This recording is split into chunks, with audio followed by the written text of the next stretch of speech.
A real home is never just four walls and a door. It was a small house, really just south of downtown Indianapolis. Now this place is big enough for four people. It's a safe haven. Hey, I got the essentials. Sarah just wanted a life with a picket fence and a couple dogs. Hey, watch it. Do not talk about my family that way. I'll say what I want. But sometimes, the very people we trust most They started arguing, and it wasn't a good scenario. can turn a refuge into a grave. He wasn't a bad person. He just was at the wrong place at the wrong time with the wrong people. There were blood stains and other indications that somebody had been shot or hurt bad. When death comes knocking,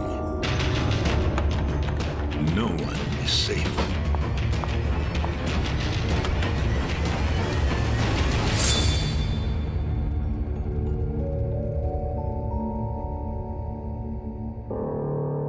October 25th, 2000.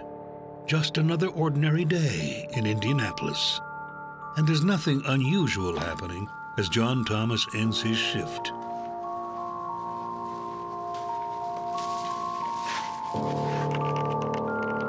Hey, Rummy, get out of there! I said get out! I don't have all day! In a heartbeat, the day becomes anything but ordinary. He thought it was maybe a bum that was in there, but then he realized he wasn't moving.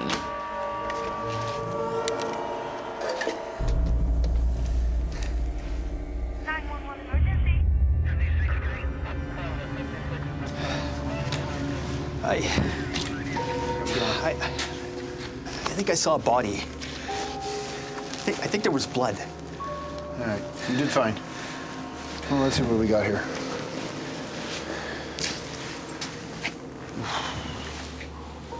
That's brutal. We got severe damage to the body. Then, police make another shocking discovery. They found the first body and didn't know there was a second body until they moved the first one. There's a worker here found two bodies in the dumpster. Two bodies in a tangle of blood and hair. Two bodies with terrible gunshot trauma. A man and a woman.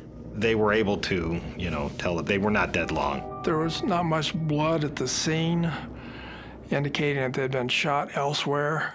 They'd been blown apart by a 12-gauge shotgun with deer slugs. While the male victim has been shot once in the chest, the female victim appears to have met a more brutal end. She was shot not just once, but twice. Shot in the chest and then shot right in the side of the face, and her head was so disfigured that it was hardly recognizable. This was not birdshot. So it didn't take a lot of shots to kill these two. There was nothing that they found that would identify who those people were. They took the fingerprints, and they weren't in the Indiana database. The fingerprint system back then wasn't what it is today. There is a national database even back then, but it took a little more time. So they took photographs of tattoos, distinctive tattoos. They were like a Grateful Dead looking tattoo, and they were fresh. That's why it stuck out. And they showed the tattoos on the television news. Okay. Calls flood police headquarters, and soon investigators are armed with a handful of leads. Got it. Okay, thanks. Someone who recognized them called in, and she directed them to the house where they lived. They got very solid leads right away that led them to the house, the murder house. This is a little house really just south of downtown Indianapolis. It was in a neighborhood that would be pretty distressed, a pretty lower income neighborhood.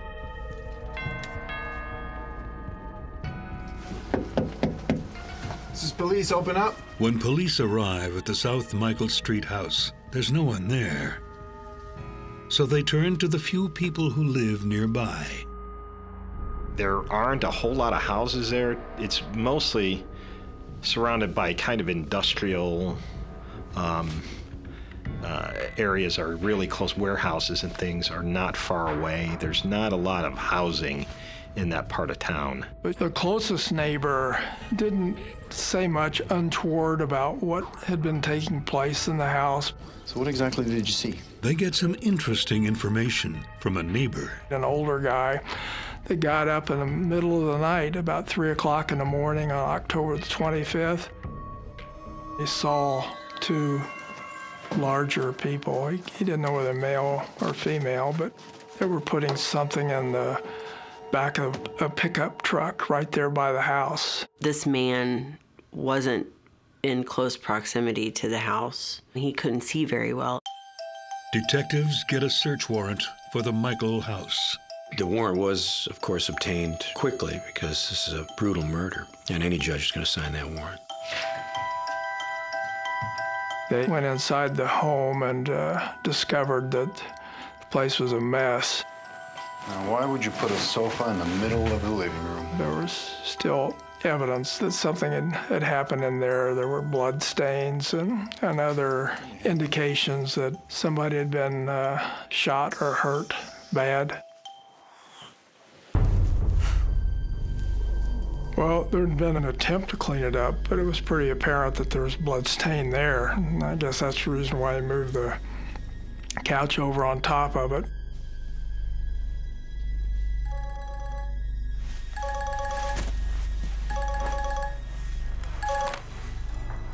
Martinez here.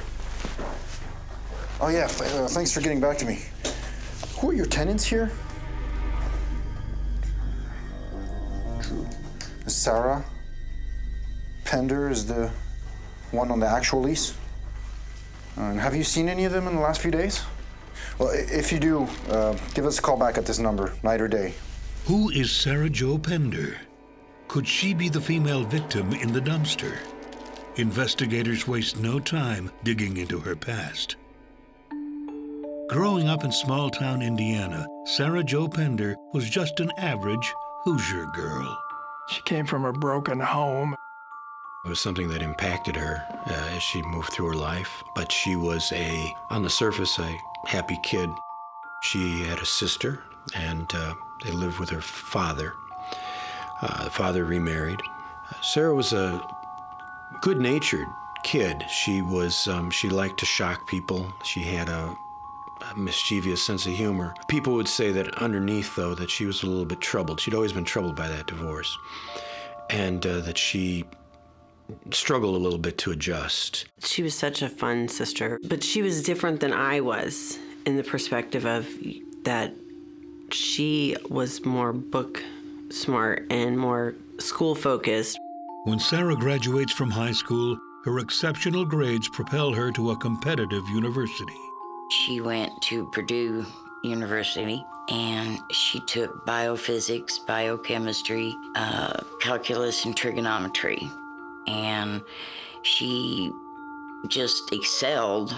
I thought she needed a year off before she went into college. But her dad was like, no, let's do it now. So badly. Sarah just wasn't ready for college and realized it pretty quickly. She became kind of a party girl. All the things that, college kids do.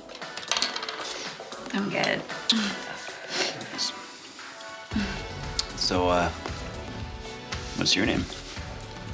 Sarah. After just a year, Sarah drops out of Purdue. I think it was overwhelming, and so she quit. She gets a job at a construction company. They had seen the potential that she had. She wanted to go further and go into drafting. I can't drive. You're gonna have to drive home. I'm like... When Sarah's not working hard, she's having a good time, or trying to. Just 4 months after she gets her job, Sarah's life takes a dark turn. Sarah did not like to drink and drive, and they had had a few drinks. Her friend left, and she didn't realize it.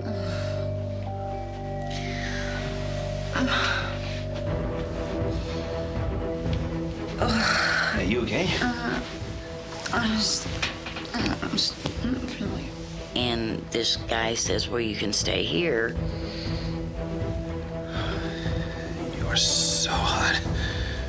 And he proceeded to rape her.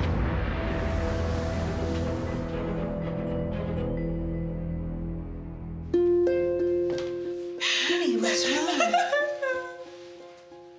I was at a party, Mom, and I was drinking. I asked who he was, where he lived, and she wouldn't tell me because I was going to press charges and do whatever I could. No police report was ever made involving the incident or alleged incident.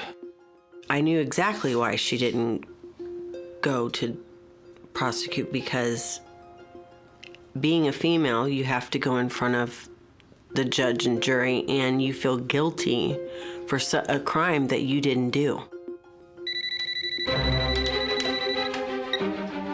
Hello? It's a decision Sarah will come to regret. Stop calling me. You know, reality sets in that we don't have control sometimes of our life. She was starting to fear for herself, for her life.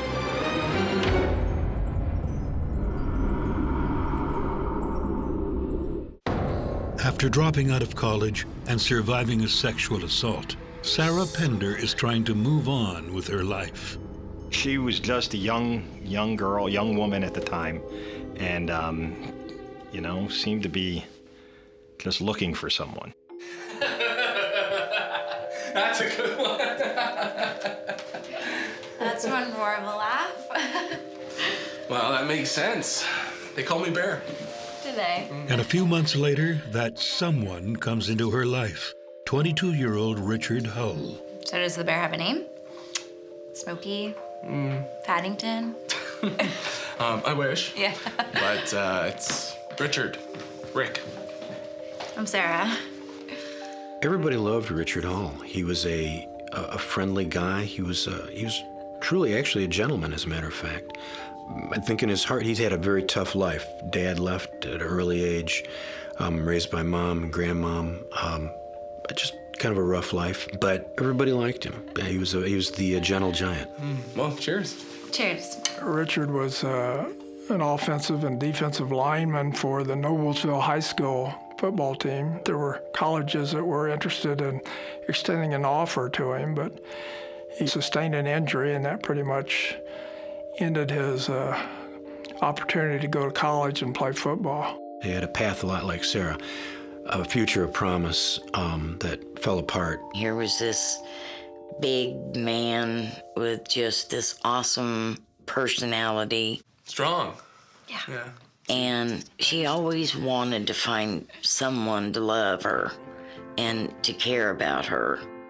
When I spoke to Sarah about Rick, she's like, oh, he's got a laugh that just would make you chuckle just by laughing, and he looks like he would be, mean at times, but he's really just a big soft teddy bear. Before long, they move in together. Hey, hon. Yeah. I like having you here. I feel safe. Maybe you can move in. We'll take a look around. It looks like I already have.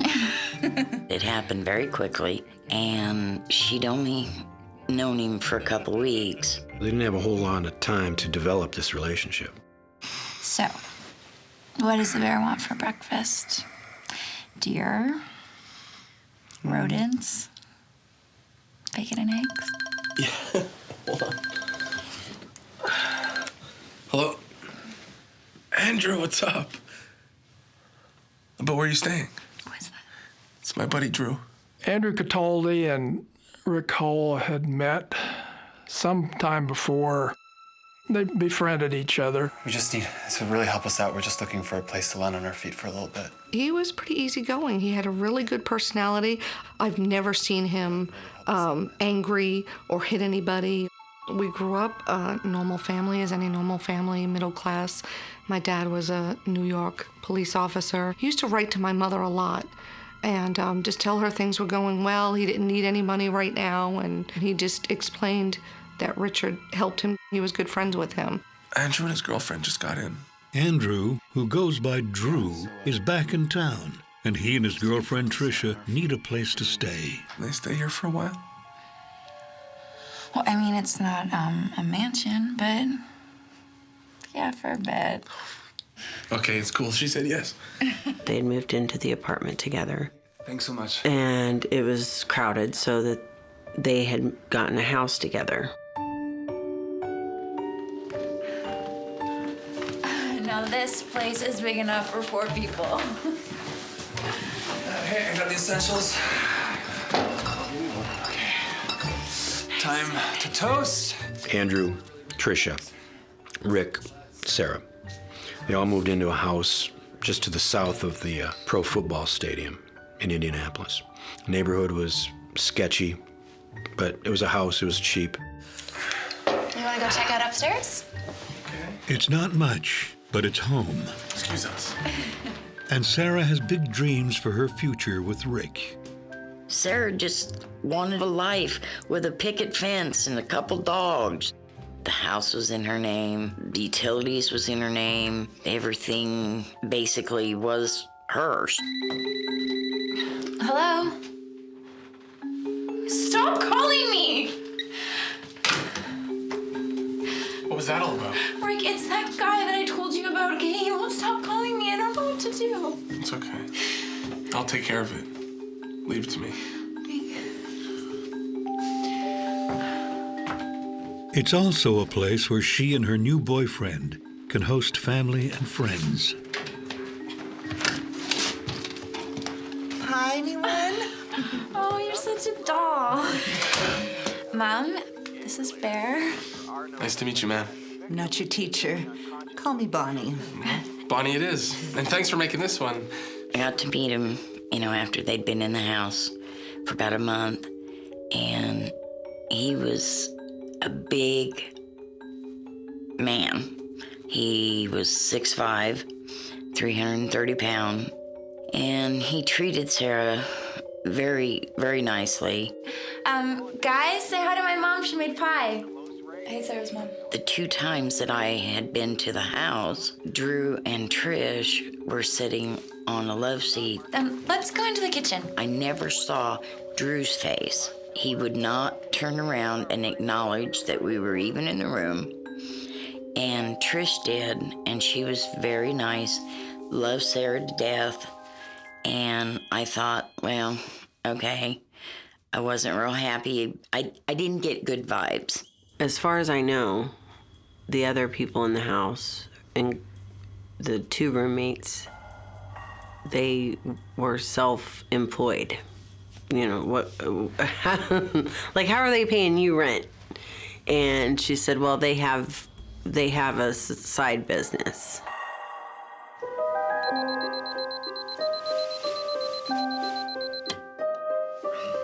Sarah Pender had a legitimate job. She was the only one in the group that did. People were worried about it. Sarah's mom would come by and say, how come you're the only one in this house working? And onlookers found it odd that she was the only one that got up in the morning and went to work. And she did. She was a good worker, too. She'd love for Rick to share her work ethic. Get up. Just because you're up doesn't mean I have to be. Like, you should really look into that bouncing job that I found for you in the newspaper. I'll give them a call. The conflicts in the house was more of, hey, you need to get a job, you need to get your stuff together. If we were both making regular income, we could start making plans for the future. Okay, but Drew has some other ideas to make some money. He started bouncing, and she was happy with that because at least he's gainfully employed and there's potential for more work. Maybe he could pick up a side job. But his side job is not what she has in mind.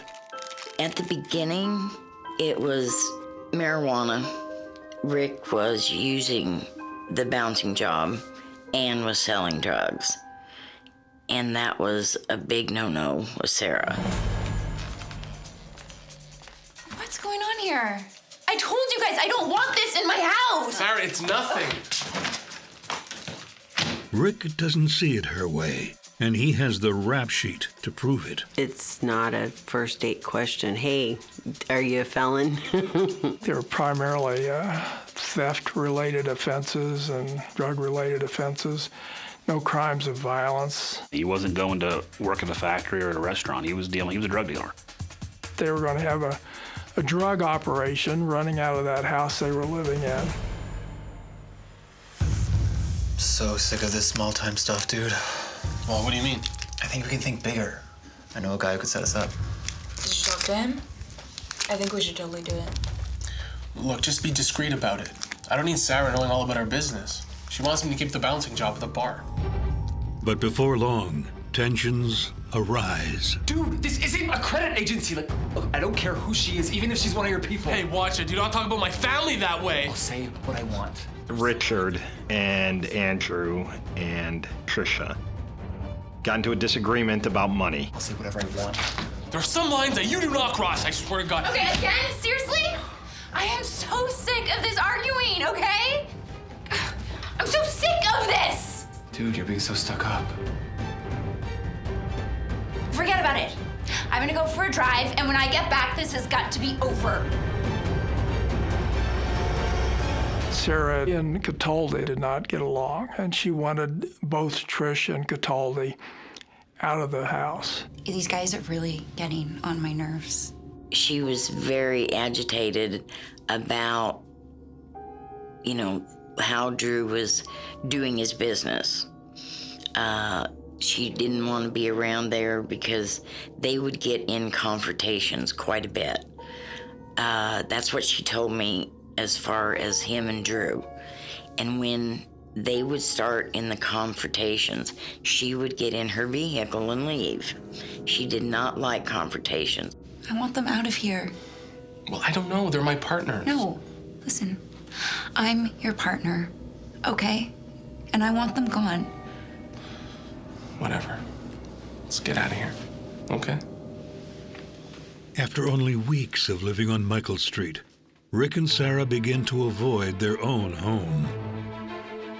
Later that night, 2 of the 4 roommates will be dead, and 2 on the run. Police figured out they knew who they were looking for. They know they've got to find these people.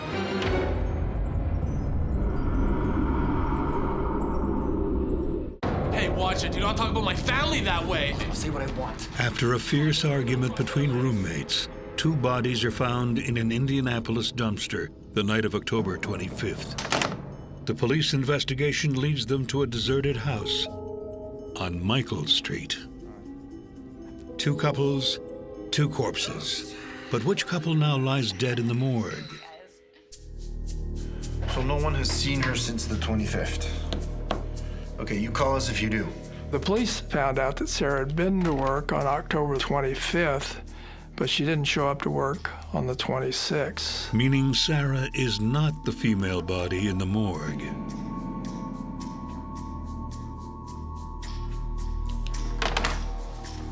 That same day, the coroner confirms the identities of the deceased. The bodies have been positively ID'd. It's Andrew Cataldi and Trisha Norman. Making their number 1 suspects Rick Hull and Sarah Pender.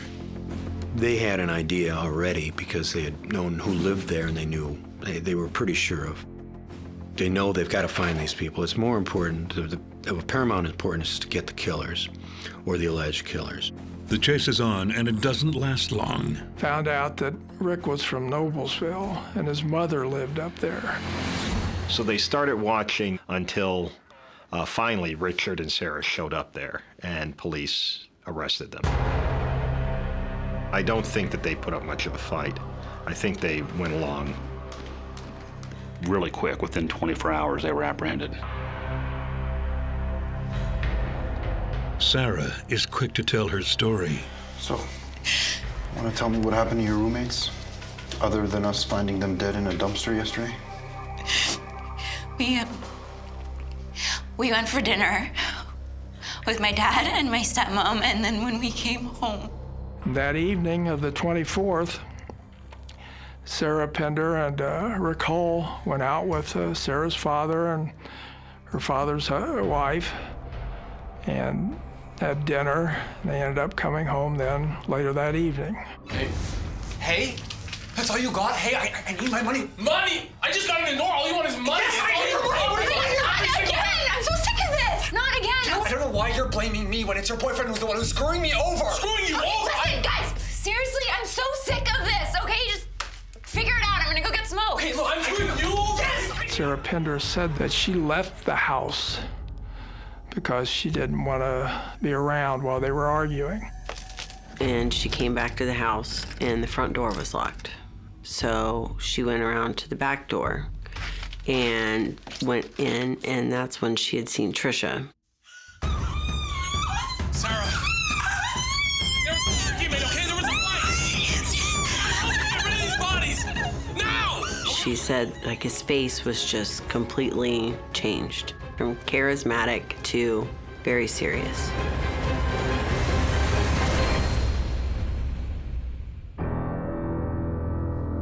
Sarah tells police that Rick said, "You gotta help me get rid of these bodies now."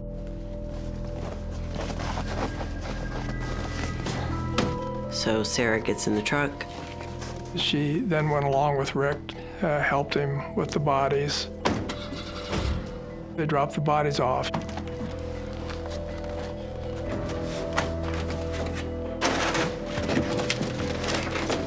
So if you had nothing to do with the killings, why did you help?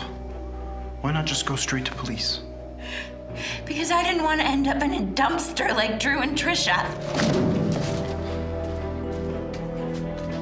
She said that she was worried that the same thing might happen to her. So she then went along with Rick. So where did you end up? We ended up at a motel, and Rick told me to go into work the next day and that he'd buy a steam cleaner and he'd clean everything up. As Sarah bares her soul, a reluctant Rick stews in the interrogation room next door. So Sarah's gone for a walk. And what happens? Nothing. Really? Well, initially he denies doing anything. Drew just flipped out on me. I didn't know what was happening. Then he gets to the point where he acknowledges a disagreement with Cataldi. I don't know why you're holding back. Just give me the money. Calm down. Screw that. I'm not coming down. Richard claimed that he and Andrew were arguing. And there was this conflict over this debt, this marijuana debt. Give me that. No. Give me my money, or you and your whole family are gonna die. Rick say Andrew threatened his family. Look, what did you want me to do? Okay, so you're saying it was self-defense. He said he felt if he didn't kill him, he was going to be killed.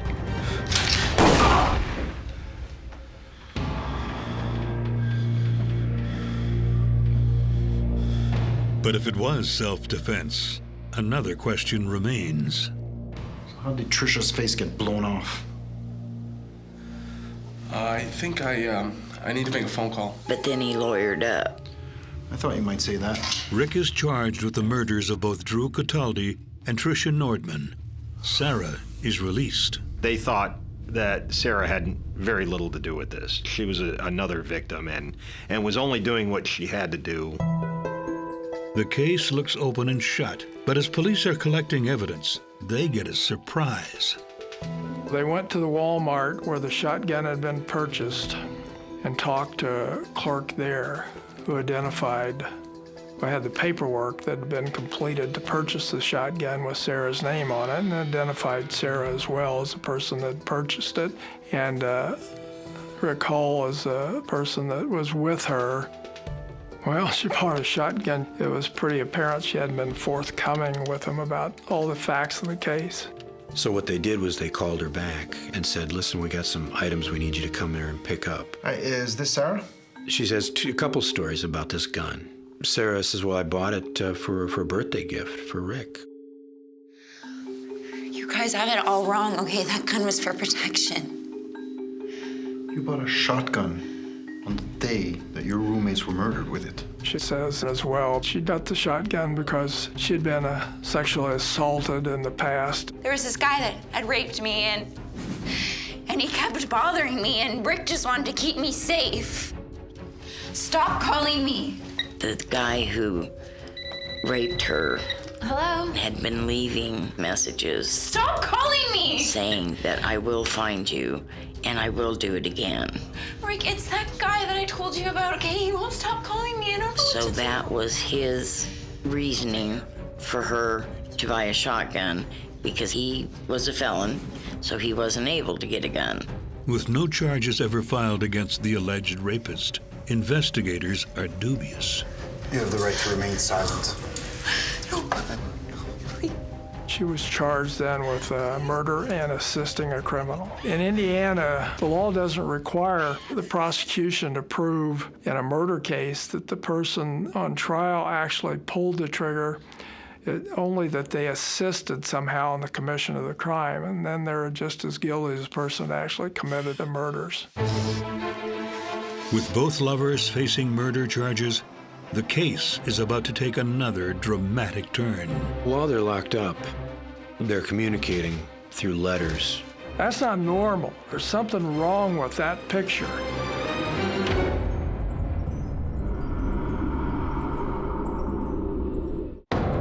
Sarah Pender and Richard Hull are both charged with the murders of their roommates, Drew Cataldi and Tricia Nordman. The co-defendants are forbidden to communicate, but Sarah finds someone to mail her love letters to Rick. During a routine check, jail officials find dozens of letters. The information was mostly X-rated stuff, but in those letters, there was an indication that they were colluding with one another, to supporting one another, to make certain that things turned out okay in their case. But 7 months into their incarceration, Rick's defense counsel produces a letter that will change everything.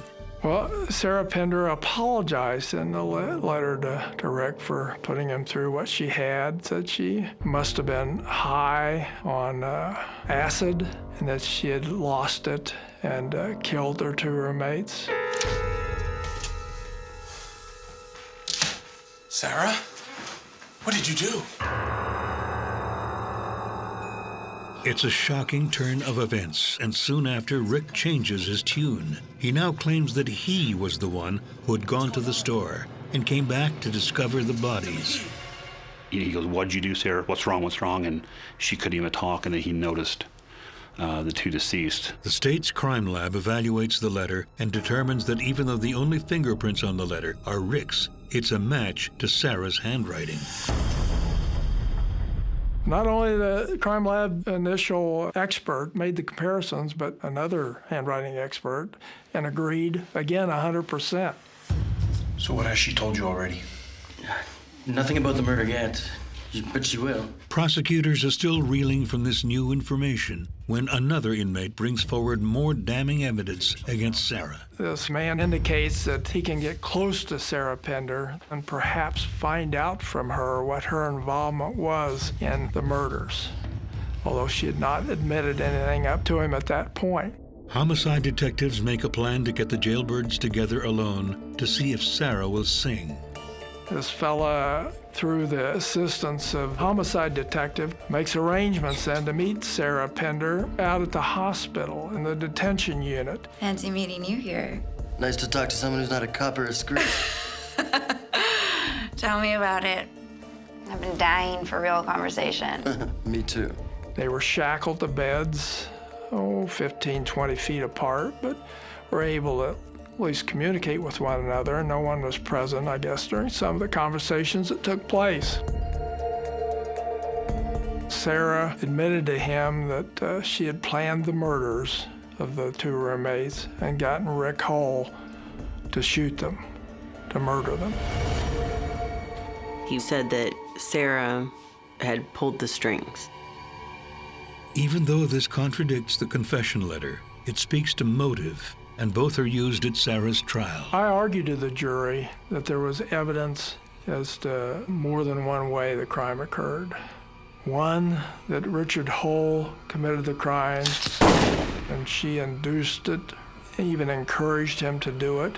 Or that 2, she herself shot the 2 roommates and killed them. Either way, she's guilty of murder. The evidence that helped convict Sarah Pender, there were really 3 things: the receipt for the shotgun, this letter, and the testimony of that jailhouse snitch. Larry called her the female Charles Manson, and that stuck.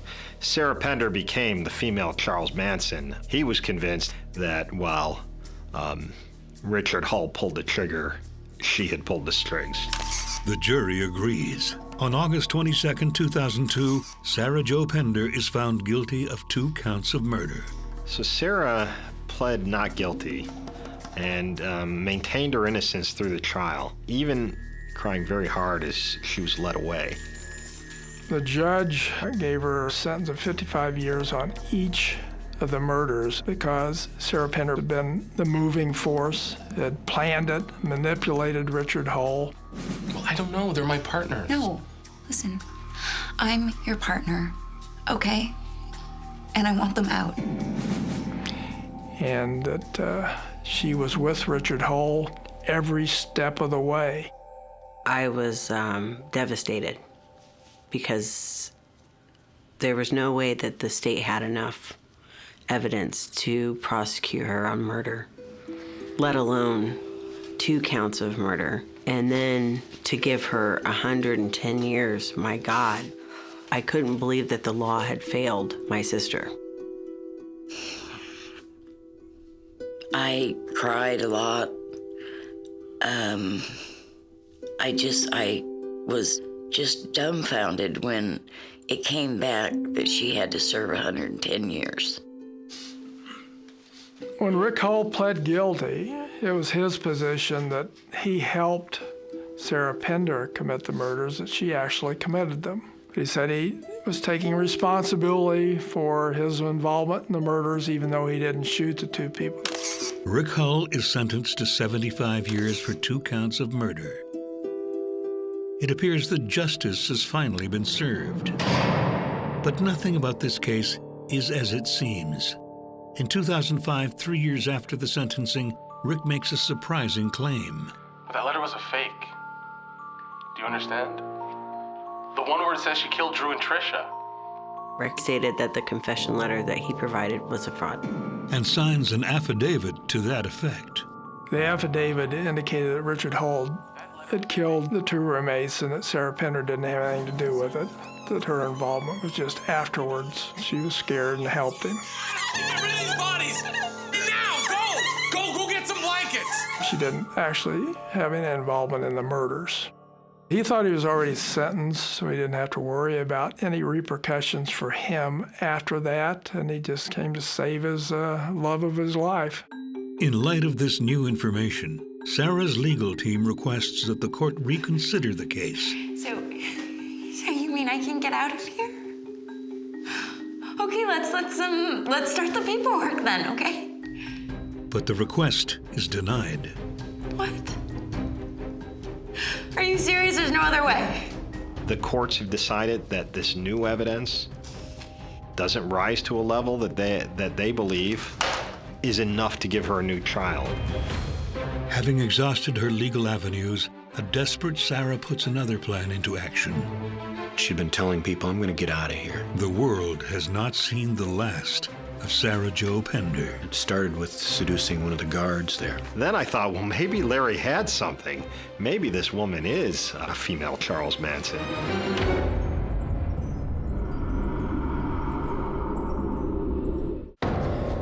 It's August 4th, 2008, and Sarah Pender has been sitting in Rockville Correctional Facility for 6 years. Despite new evidence, But that letter was a fake. she now faces her 110-year sentence. Or does she? She had begun making plans for this escape. She figured out a way she could do it, and it started with seducing one of the guards there. She exploited that with great expertise. And she, with the help of the guard and a change of clothes, she snuck out of the prison in the back of a van driven by this compromised guard. And in the prison parking lot, she got into a waiting car and drove off. When she got this guard to leave his wife and help her escape from prison, then I thought maybe this woman is a female Charles Manson. She certainly did show those skills in getting out of prison. Now on the lam, Sarah changes her appearance and adopts the name Ashley Thompson. Hello, Ashley.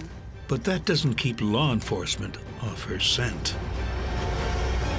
The U.S. Marshals made her a top 15 wanted fugitive. I think she was the first female. Then it got a lot of more attention. As the nationwide hunt for Sarah garners international attention, writer Steve Miller digs into her case for a book, enlisting the aid of the man who sent her to prison. Well, Steve Miller and I went to the Indianapolis Police Department, and we're looking through the homicide files, and we came across the file of the snitch. I'd already thought I'd seen everything that was in that file. And then Steve pulls out this folded up pieces of yellow legal pad and opens it up. It was handwritten. It was just a handwritten piece of paper. It's 2 pages. And I looked, and I said, this is interesting. And I look at it. Larry's like, what are you looking at? And I handed it to him. I said, this looks like a list of people that the snitch was willing to turn evidence on. Oh. And I look at it, and I said, oh, I've never seen that before. I didn't have it. The defense didn't have it. They should have had it for the trial. On the paper is a huge list of all the people the inmate was willing to sell out for a lighter sentence. He was throwing everybody under the bus. If I'd known that, I would have never called him as a witness, because he would have been useless to me. I wouldn't have believed anything he said at that point. To cast anything he said into doubt, because he was willing to turn on anyone. I know nothing about the murder yet, but she will. Was it credible or not? He was just willing to do whatever it took. That means he's also willing to say anything. But with her appeals exhausted, the snitch list can't help Sarah. As the list fades into memory, Sarah continues to spin a new web, this time in Chicago. This story was that she was hiding from an abusive ex-husband. A few months later, her past finally catches up to her when Chicago police get a fateful phone call. She was on America's Most Wanted several times, and on that night that she was caught, America's Most Wanted aired an episode and put her picture on there and said she's been out since August. It was a neighbor in Chicago who called the Chicago Police Department one night and said, hey, I think my neighbor, something suspicious, you know, she never comes out. Come in. She was smoking marijuana when she answered the door, so her guards were really down. The 2 police officers asked who she was, and she identified herself. I'm her. I'm Sarah Pender. You call me. And so she offered no resistance. Good for you. Sarah Jo Pender is sent straight back to prison. Anyone who escapes is deemed high risk because you got out once, they sure don't want you to get out again. So Sarah was put in solitary for 5 years because of the escape. The judicial system wanted to see her ball up and fall into a deep depression by locking her into solitary confinement for 5 years. As Sarah sits in solitary, a nagging voice prompts former prosecutor Sells to speak up, despite his conviction that Sarah is guilty. Steve Miller's book came out, Girl Wanted, The Chase for Sarah Pender. I read that book and came across that passage in the book that referred to that same incident in the homicide room where I saw that snitch list. I said, oh, hell, Larry, you gotta do something about this. So I eventually contacted Sarah Pender's mother, Bonnie Prosser. Hello? I said, Bonnie, hear me out. And he told me of the 72 murder cases that he had done, one was a mistake, and it was Sarah's. I said, I don't think Sarah got a fair trial. And ever since, we have been trying so hard to just find someone who would stand with us and try to make this right. And I'll do what I can to help assure that she does get a fair trial. To date, the state refuses to reopen the case. When they convict somebody in Indiana, they don't like to turn it around. We got the bad end of the deal. I have a sign in my truck says Free Sarah Pender, and I have had people stop me at stoplights and say, I know your daughter. I read that story. I pray for you. And yet I can't find anybody that wants to help me and help her. But I will help her until the day I die. Still, many, including Andrew Cataldi's sister, remain convinced of Sarah's guilt. I don't know how I would feel or what I'd go through to know if they released her.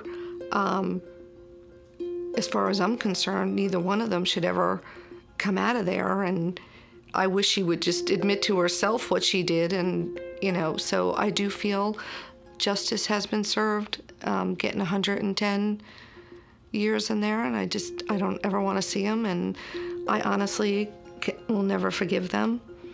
I don't have it in my heart. I mean, my mother totally went into a state of depression. So not only did Sarah murder my brother, she murdered the family. It destroyed my mother and father. They destroyed my family. So I will never forgive them for that.